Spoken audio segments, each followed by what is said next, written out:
He had blazed a trigger-happy trail throughout the Southwest, and now he was no less trigger-happy as he had gradually became the last survivor in an Inferno, a true story of the Old West. Shouldn't have bet me you'd kill a man afore I did today if you didn't want to back up your bet with proof, mister. Oh! Now I'll take the 50 you've been holding.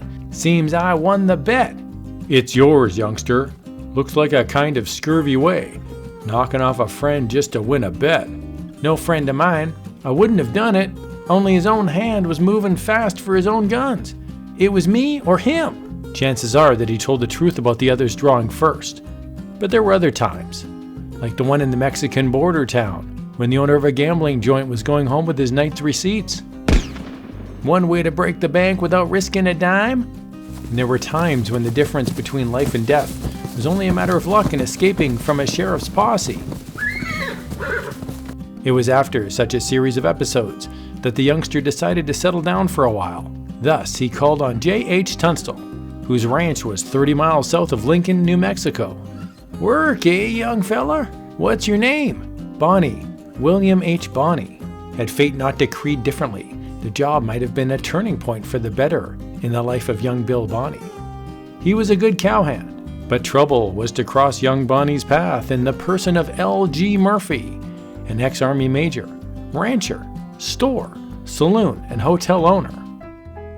Drink all you like, boys. When you're done, I got a little work for you.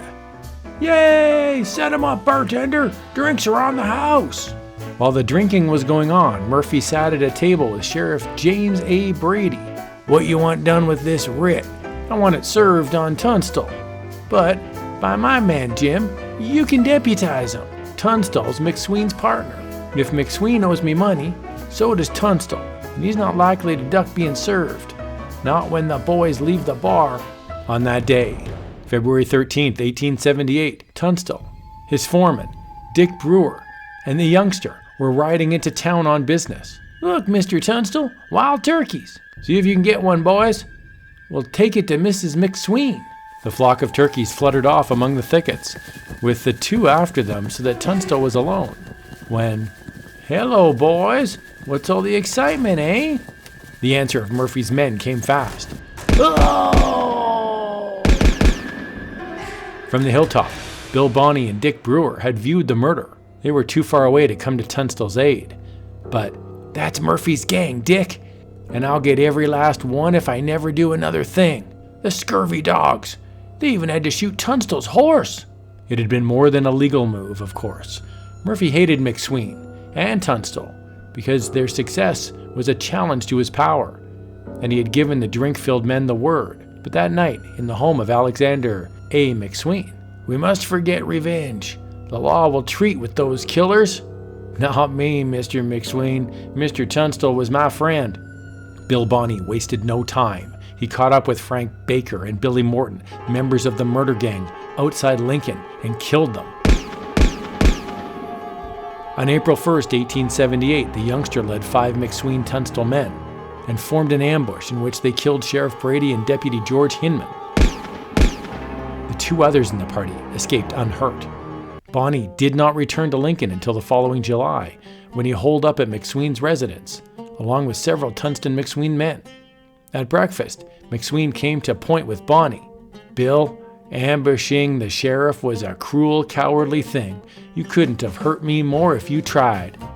Sorry, Mr. McSween, but, duck everybody, it's that Murphy crowd. Then a voice called for young Bonney. He opened the rear door a crack. You might as well surrender, Bonney. We got the place surrounded. If you don't, every dad blasted one of you dies. That's my answer to you bunch of sidewinders. If you want me, come and get me. The shooting began at once and lasted throughout the day. This is a bad kind of war, Mr. McSween. Nobody's getting anywhere. Now tonight, if some of us can sneak out and raid those... No, Bill. We shall fight a defensive war. I shall pray to God for deliverance from this attack. But the following day, the McSween men got through a couple of shots that reached home. Oh, I'm hit. Then suddenly, all firing seemed to be striking the front of the McSween house. as the men inside were drawn to the front of the house. "That does it. She'll blaze beautiful. Let me get a little more of this coal oil on her." "Say, do you smell smoke?" "Sure do. Those have set the place to burning." There was no way to stop the fire. Every side of the house was a death trap to anyone showing himself. But they will not harm a woman, my dear. You saw that when Sarah left. So go now. This is goodbye, darling. Some friend will house you. Pray for me. "Oh, Alex! Alex!"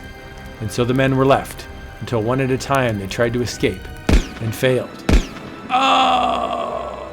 Finally, all who were left in the blazing house were Bonnie and McSween. The youngster held out his gun to McSween.